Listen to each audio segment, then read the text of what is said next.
If you're experiencing some pain right now or have recently, if you haven't already, please ask yourself the question, what can I learn from this? If you don't, unfortunately, you're just those who don't learn from history are bound to repeat it. I think the saying goes. Right? Absolutely. So just make sure if you're in a pain season or just came out of one, please reflect on what just happened and make sure it doesn't happen again. All right, folks, welcome back to the High Voltage Business Builders Podcast. We're going to talk today again a little bit about land flipping. I've had a couple of guests on the past who talked about it. There's a slightly different strategy that we're going to talk about today in terms of this market. But I think if you're interested in any kind of online, offline, or wealth building mechanisms, we should understand now from being on this podcast, if you've watched any episodes, that building a business or getting in real estate are the two main ways people get rich. And so if you're going to do one of these things to achieve financial freedom in the world, you might do land flipping, you might do e-commerce, you might flip e-commerce virtual real estate, or you might do a combination of both going one direction or another. So that's why we talk about these kinds of things on this podcast and why I've got a guest here today who's going to talk a little bit about those. So AJ, welcome to the call, brother. Let's dig in. Let's dig in. Let's do it, Neil. Super excited. All right. So we were just talking about the combination of lead and generation. And obviously we were talking about the 100 million offer book you've got sitting behind you. You're obviously a student of learning and knowledge. Tell me some more about that. Absolutely. Yeah, I learned pretty quickly that you're never going to know it all. I'll tell you, I'm a pretty young guy. I'm 25. And I remember as a kid thinking to myself, okay, Ajay, like if you were to sit down and read every single book on the planet, could you do it? Is there enough time? The answer is unfortunately no, which is extremely disappointing. When I was 7, as I got older, you start getting into the other books. Think and Grow Rich is one that comes to mind. In that, the author Napoleon Hill demonstrates a great story from Mr. Henry Ford, right? Founder of Ford, which all of us are pretty familiar with. And that story talks about a newspaper article, and I promise this is full circle here, but it has a newspaper article stating that Henry Ford is stupid, essentially, and incompetent. And so he sues them for libel. In order to prove his case, he's got to show them that it's a false defamatory statement, thereby having to prove his competency and his intelligence. And so they start grilling him on arithmetic and history and all these things, and eventually he just explodes. And Henry Ford says, I have 12 buttons on my desk, and at any moment I can push every single one of them, and a man who is extremely knowledgeable and competent in any one of those 12 subjects is going to come to my door and answer my questions. Why would I waste my time learning all these things when I can summon these men who devoted their lives into these topics, right? And so that really stuck with me for a couple different reasons. One of the biggest ones being books are the biggest hack on this planet, in other forms of education, right? Courses, coaching, whatever it is out there. But if you can take industry experts and their lives that they use to consolidate what they deem the most valuable lessons from their lives and their careers, and I can get that value in 6 to 15 hours of sitting down and studying, and truthfully more than that, because then you've got to go implement the things you're learning in your business, and possibly you reread certain books. Like right now I'm studying Buy Back Your Time by Dan Martell. But all that to say, that story really stuck with me when I read that book about 3 years ago, and I'm just super excited that I had the opportunity to get into these books at my fingertips and go implement and iterate in my businesses. I'm not sure if that's what you were going for there, but that's what comes to mind in terms No, of... it is. I mean, because the aspect of what you're talking about is there's intrinsic and tacit knowledge, and how do we move one to another and gain information in multiple places. Some of us are more visual, some are more auditory, some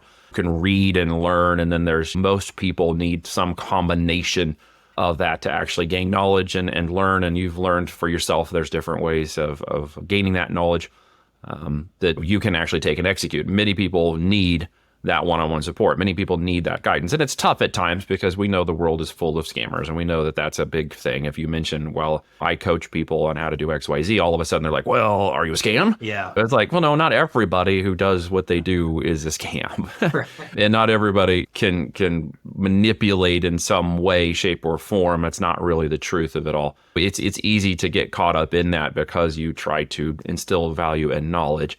But by that same token, as you have learned and I have learned, the knowledge that we paid for in our life has sometimes come at a very expensive cost to us in that learning process. Have you had some of those in your learning curve? Absolutely. Absolutely. I mean, gosh, in 2022 alone, I probably spent about six figures in different courses, seminars, paid webinars, events, coaching, all the things, right?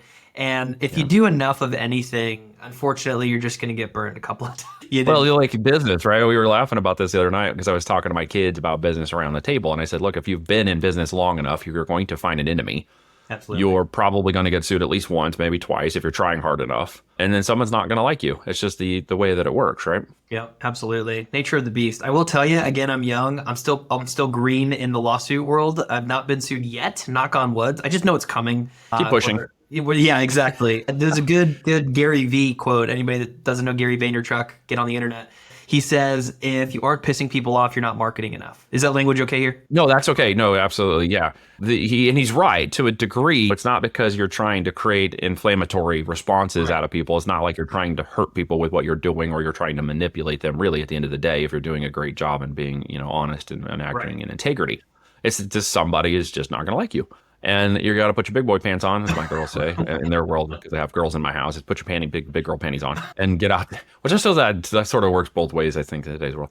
And get out there and operate, right? Absolutely. And do what you do best. And in time will tell, and integrity will shine through to those who don't. Absolutely. But where do you find yourself going in that? So at 25 and getting developed and getting moving, you've kind of found a niche early on that you come, I think, to love, I would say, or at least enjoy enough that you're willing to do it all the time. Right. Where is that? Is it love and joy? Is it just something you fell into? Is it like what you want to do for the rest of your life? Like, where are you at? Yeah, it's a great question, Neil. I'll tell you, man, I'm so young. 3 years ago, I started my first business. And so a lot of people ask me that question, and I'll tell you, I'm going to be in business for the rest of my life. I love business. And I enjoy what I do a lot. I know how to flip land. I understand arbitrage. What I find more valuable is I recognize I am just in a season where I need to learn business fundamentals more than everything. Okay. So like what I mean by that is when I started hiring, okay, I don't know what I'm doing. I have literally no idea how to do this. And so what do? You pay an agency. And so I would pay an agency. But beyond that, I would say, hey guys, can you walk me through, how do you go through your recruiting process? Right? Yeah. What are you using to vet good employees? One of our favorite tactics out of it is what we call, it's the blue M&M test, right? Like, hey, if they read the whole job description, like email blue M&M or whatever to show that you actually read the whole thing. What we do is just like include your favorite color and your stage of life in your introductory message or email on job postings. But the reason I'm saying all this is just because I recognize I don't know a lot of the fundamentals of business. I'm at a point now where I understand some at a decent level, but hiring, training, management, leadership, sales, negotiation, marketing, all that stuff is universal in business. And I'm in a season right now where I'm taking the lessons from what I'm doing with land, and I recognize that they understand to macro business principles. I wouldn't be surprised if in 15 years I were running like a private equity company. I really, really enjoy just like business fundamentals and working on strategy, like most entrepreneurs that like shiny object syndrome, right? I really like strategy. I really like talking vision. I really enjoy those things, which also means I need to partner with really good operators a lot of times. And so that really excites me. But right now I've got a team of 5 and a business partner in my land business, and I am having a ton of fun learning the business fundamentals, connecting with my team, growing the business through just good lead management, good marketing, good sales, good leadership. Well, to the best of my ability, good is relative, right? Well, I think, good. What's good, right? Good is someone else's definition. The effect of it is even in time, okay, because I'm 47, but at this point, here's one thing I've actually learned that I didn't know when I was 25. Please. And that was to actually find people that I can trust more who have the knowledge and find out they have the knowledge and just find a way to get involved with them and then let them keep that knowledge. I don't need to have every answer anymore. And it is a better part of my life. I struggled to be the guy who had all the answers. Like I wanted all the answers. And then I realized that was more prideful and arrogant of me to try to feel like I could do that. It's kind of the old joke of a master of all trades, jack of all trades and master of none. Yep. And you get down to that realization, and it's really where most success will come from other people who you have either enabled, empowered, or shared knowledge in some way with them, and they have the ability to be the expert, and that's what they're very good at, and then get out of their way. That's a really hard thing to do at times, isn't it? Just to get out of the way of the things you don't know and let others do what they do best. Absolutely. And that's so valuable. Something we've shifted recently. So this is still super new, raw, fresh for us, Neil, is with our team. For so long, we thought running a team was like telling them what to do. And I just learned very quickly when we started hiring, I was like, man, like, and now I screen for this in my interviews, but I didn't at the time, is guys, I don't want to be a manager. I'm hiring you as an adult to do your job. And you come to me when you have questions and need support. We're going to set the standards and expectations. We're going to have support available for you. We're going to have daily touch points. We're going to do whatever we need to do to make sure we can continue moving the needle and measuring success and whatever that looks like. However, you're an adult, do your job, and we're not going to have problems, right? You make me have to manage you, and we're going to have a different conversation. And so giving them the permission to go like run and do their job. And here's a really, really big one. I work with a coach in leadership. Her name's Jenny Hudspeth. She works particularly with real estate investors, and she really helped us with this, was inviting your team into problem solving with you. So we would run into an issue in the business, and it would be like, hey, instead of like exactly what you're talking about, I have to be the guy with all the answers, right? Because everybody's looking to us and trying to figure it out. Well, what do you think? Just flipping the frame. Exactly, right? And asking questions is extremely powerful, and we forget that technique, don't we? Because in a world that constantly pushes things out, you don't always receive things. And it's not even just as a manager or a business owner, but just down into the content and the things that we see and do. And it's funny that you mentioned the blue-green M&M thing. It's literally, people will come to us and they will say, hey, I want to take your course. And I'm like, well, I don't sell a course. Like, did you not read the material? Did you not watch the whole video? And you find out more often than not, people are so inundated 80% of the time with so much information, they only gather about 20% of what they think is actually happening, and then bring that reality to you. And then you have to recreate that reality in their mind. You have to shift that narrative back. How do you avoid that? How are you avoiding that in your business? And how are you seeing your way through that with the people you're hiring? Yeah, I would say the biggest thing, and this is going to sound so mushy, but the biggest thing is standards/expectations paired with culture fit. Okay. Now, I recognize that sounds mushy, so I'm going to unpack it. All right. With regards to standards, I was having a good conversation with a friend of mine, Annie, and we were talking about what standards do you have in your life that you maybe don't communicate and you just expect to be done. For me, it's, hey, if you're leaving a room, turn the light off. Nobody else is in the room, right? Now, there's other people in there, of course, leave it on. One most people can relate to is you have a way you like the toilet paper facing, right? It's either out or it's the other way around, right? But it's, who did this the wrong way? Well, who knew it was the wrong way? You didn't set that standard, right? So you need to do the same thing on your team. If you have either a particular way it's being done now, it's not always the right way, right? Which is a whole separate conversation. But the point being that standard needs to be set. Those expectations need to be very clearly defined.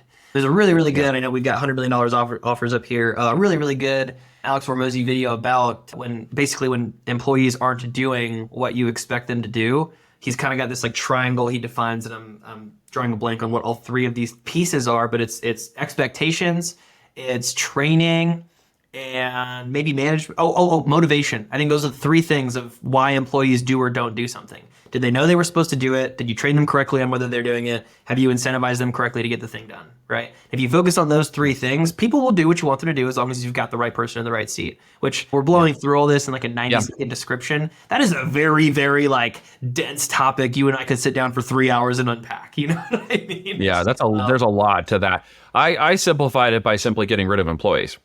So yeah, I just did. Okay. And now I have a whole operational crew that are contractors. And they're not just contractors. They're actually people that we raised up into the business, trained them to become business experts through the fundamentals, through the pro side of it, till they can actually run the operation completely themselves. And they're now able to teach others how to do it. That's great. And so we've simply contracted them to our business, to our coaching, to our operations, to other components of our models.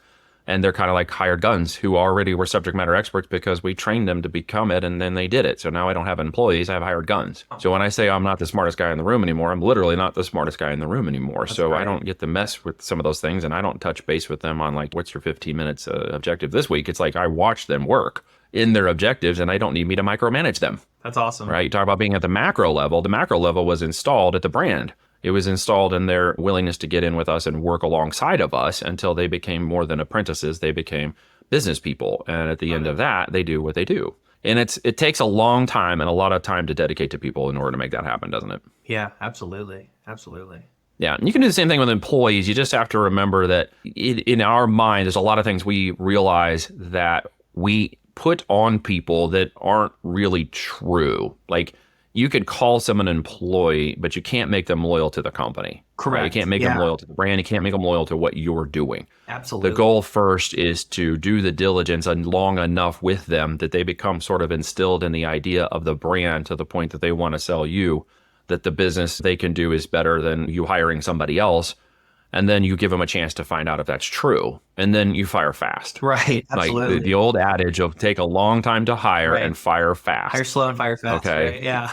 It is a big thing that I have learned in the years doing business, that you will be, it hurts less to pull the Band-Aid off faster than it does to try to reinstill culture or reinstill methodologies or reinstill work ethics or reinstill the business mission than it is to just say, you know what, I think you're not a great fit for this. I'm sorry it's not working out. I don't think we're great for you. And maybe there'd be a better company for you to go find, because I don't think we're going to be successful with you. That's so great. And then pull that Band-Aid and let it roll. Right? Because people don't, you don't understand what that means. Because you're like, well, I invested all this time and energy in getting them going. And I thought they were going to be this amazing person. And then I spent 4 months trying to change all that. 4 months, right? Or 6 months, or maybe a year.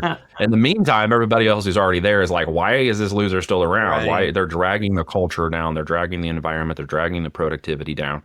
This is just, I'm pontificating a little bit, but no, I love it. The end result is you learn those things over time and execution and failure.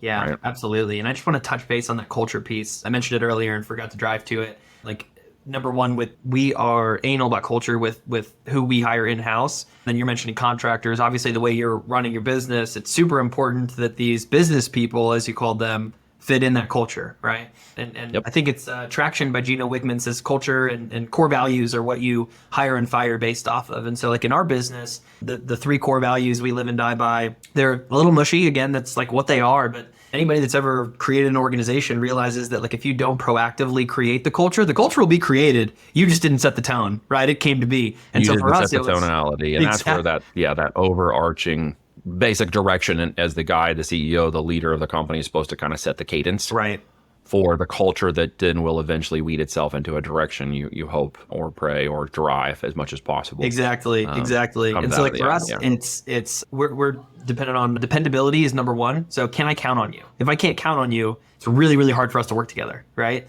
Number 2 is enthusiasm. Listen, guys, like for me to be a leader for you is a privilege. In the same sense, it's a privilege for you to work here, right? And like, don't get me wrong, I recognize like it's a job and I don't expect you to like devote your entire life to this, especially with like our pay bands and the way the roles are described and like how we're hiring and stuff. So I'm not asking people to bend over backwards and sacrifice their souls, but I want you to be excited when you're here. If you're not excited, you don't need to be here. It's as simple as that, right? And then you have a growth mindset. Yeah. Again, very mushy, but we're trying to get better every day, not do the same thing every day. If you just want somewhere where you fall into your routines and then never learn a thing again, wrong place. Go work at a title company. Okay. So, you can't have culture without the productivity. And if you get too much productivity and they're a high performer, but they don't fit the culture, that's out of balance. You've got to work someone one direction or another until they're in balance with both the culture and productivity. Exactly. And that is a challenge, especially in today's world, because it just seems that the more and more I listen to my friends who have employees 10, 20, 50 or more, the more they are struggling to instill that value in their culture. I will also finding that say, too like, on your side. Sorry, the new generation, and I'd speak about this as part of it, right? But like my peers that I grew up with are just, I hope I don't get canceled here, but just so entitled. Everybody like expects employers to bend over backwards for them and accommodate to them. There's some flexibility in there, don't get me wrong, but there's some jobs that are just demanding. And it's okay for work to be demanding. Just know what you signed up for, right? Like an employment agreement is exactly that. It's an agreement, right? And make sure both parties know what they're signing up for and just be very clear on those expectations and standards like we talked about. And ideally, there aren't surprises later on. At the same time, it kind of excites me as a 25-year-old because I'm like, man, if everybody here is doing this whole quiet quitting trend, I don't know if you're familiar with that. Yeah. But the quiet quitting trend? I haven't heard of this. No, enlighten me. Yeah. So it's this thing that little younger millennials and then like Gen Z, which unfortunately is my generation, is doing where they're effectively saying, oh, well, I'm probably out of this role in 3 months. And so I'm going to do the absolute bare minimum for my job. I'm going to show up to meetings only when people put them on my calendar. I'm only going to do work if I absolutely have to. But it is like, how do I do the bare minimum at my job? And it's called quiet quitting, because you're not actually quitting, but you're not really an above average employee by any standard, right? And so it's this big thing. I mean, if you look it up, there's articles on this by probably like Forbes and some of the bigger workplace places, and it's huge on like TikTok and Instagram, and all these people are posting about it. And you hear it in regular conversation. Like I hear it when I talk to people my age, like, oh, like I'm gonna be quiet quitting for the next 3 months. And I'm like, why? Why would you not like invest into something and at least develop your skills and like, yeah, like what can I learn from this? You know what I mean? But that's the generation. And so like, I just think I'm gonna crush. I'm gonna play the game for the next 80 years as long as my mind and body let me, right? And so I'm just gonna dominate and have a great time doing it. Well, and I appreciate that, because I've ran into both sides, and it's nice to meet someone your age who's actually out there and understands and is working against the grain. Is that something that you just are naturally inclined to do? Is that something that you have started to learn to do? Is that something that was instilled in your family or your familia culture? Like, where did that come from? Yeah, a little bit of everything. I was raised by a single mother, and I think that's a big part of it. Is I was raised by a single mother in an Asian household. My family's from Nepal, a small country in between China and India. And so when I was growing up, it's just like work wasn't optional. You know what I mean? And we owned a small business. Right. And so from the age of 10 on, I was in a gas station working the register, and it wasn't a choice, right? So very early on, I was like, okay, working is it's not something you either do or don't do. It's okay, how am I going to do this?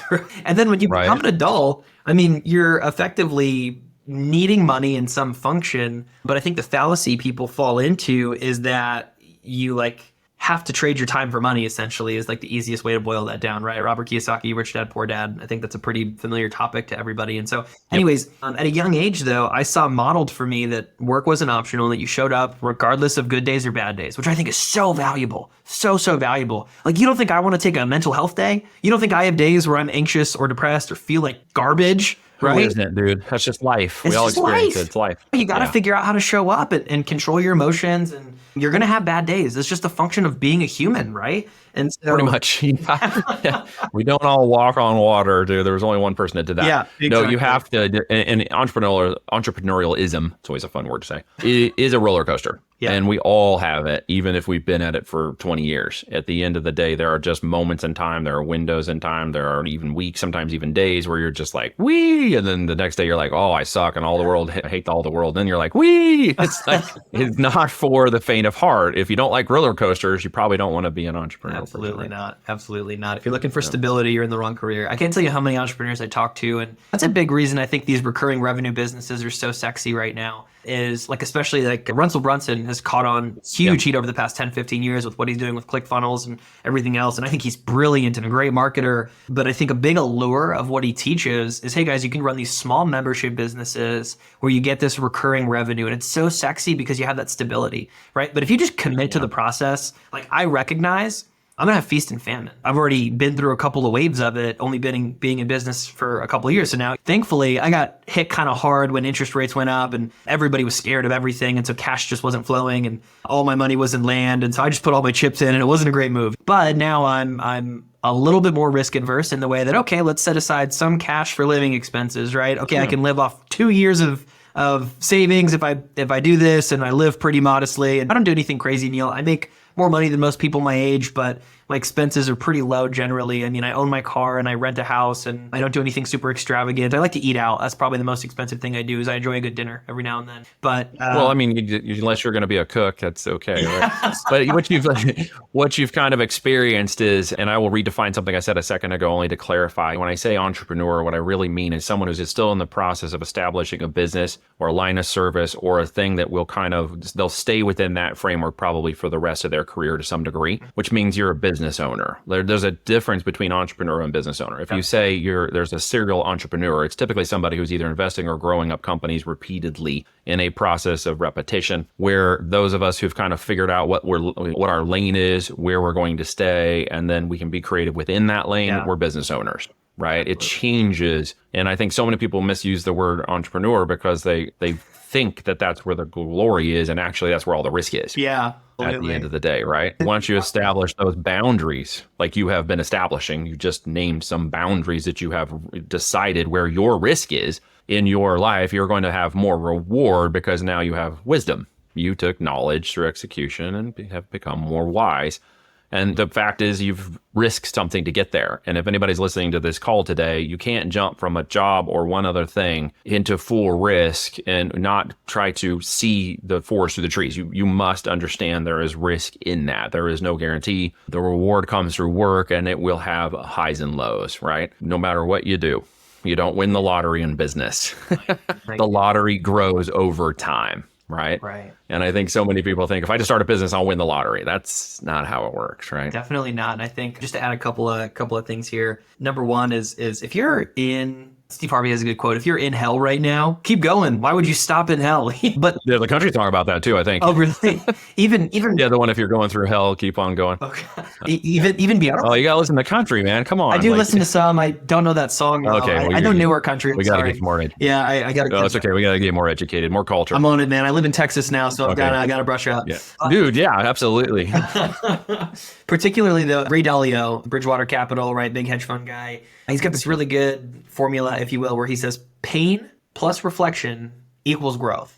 And I used to have it up on my whiteboard. I don't anymore because I moved recently. But the takeaway there is, guys, if you're experiencing some pain right now or have recently, if you haven't already, please ask yourself the question, what can I learn from this? If you don't, unfortunately, you're just those who don't learn from history are bound to repeat it. I think the saying goes. Right? Absolutely. So just make sure if you're in a pain season or just came out of one, please, please, please reflect on what just happened and make sure it doesn't happen again. Well, look, my man, this has been a great combo, and I literally think we could keep talking for another 30 minutes. Yeah. But let's get specific for a few more minutes here for you specifically. Who are you hiring for and the purpose in which you're hiring? Yep. A majority of stuff we're doing is sales reps, acquisitions more particularly. So we do some U.S., some overseas.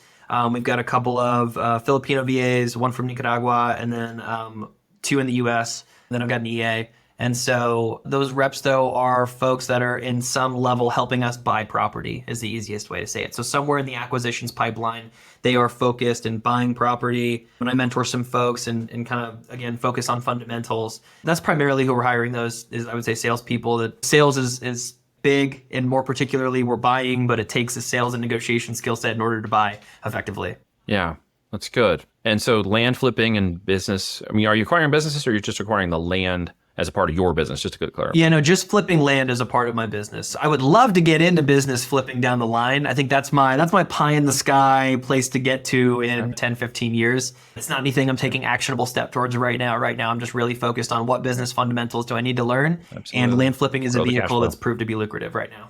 Well, when the time comes, if you want to talk about it, let me know, because we're in the M&A side of e-commerce, if you ever want to talk about business.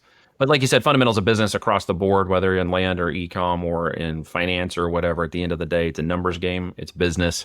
It's just a different P&L with a different service, different product, different outcome. And once you understand those fundamentals, you can go a long way.